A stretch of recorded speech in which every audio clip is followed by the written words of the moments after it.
ابو سعید خدری رضی اللہ تعالیٰ عنہ کہتے ہیں کہ نبی کریم صلی اللہ علیہ وسلم نے رمضان المبارک کے پہلے عشرے میں اعتکاف فرمایا اور پھر دوسرے عشرے میں بھی۔ پھر ترکی خیمے سے جس میں اعتکاف فرما رہے تھے باہر سر نکال کر ارشاد فرمایا کہ میں نے پہلے عشرے کا اعتکاف شب قدر کی تلاش اور اہتمام کی وجہ سے کیا تھا، پھر اس کی وجہ سے دوسرے عشرے میں کیا۔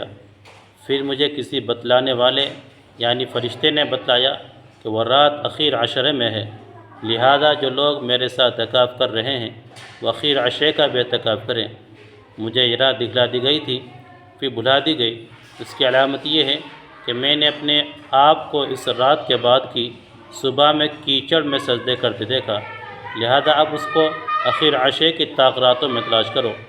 راوی کہتے ہیں کہ اس رات میں بارش ہوئی اور مسجد چھپر کی تھی، وہ ٹپکی اور میں نے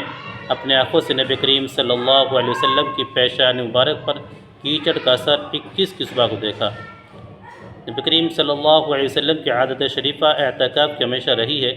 اس مہینے میں تمام مہینے کا اعتکاف فرمایا اور جس سال وصال ہوا ہے اس سال 20 روز کا اعتکاف فرمایا تھا، لیکن اکثر عادت شریفہ چونکہ اخیر عشرے ہی کی اعتکاف کی رہی ہے، اس لیے علماء کے نزدیک سنت مؤکدہ وہی ہے۔ حدیث والا سے بھی معلوم ہو گیا کہ اس اعتکاف کی بڑی غرض شب قدر کی تلاش ہے، اور حقیقت میں اعتکاف اس کے لیے بہت ہی مناسب ہے کہ اعتکاف کی حالت میں اگر آدمی سوتا ہوا بھی ہو تب بھی عبادت میں شمار ہوتا ہے۔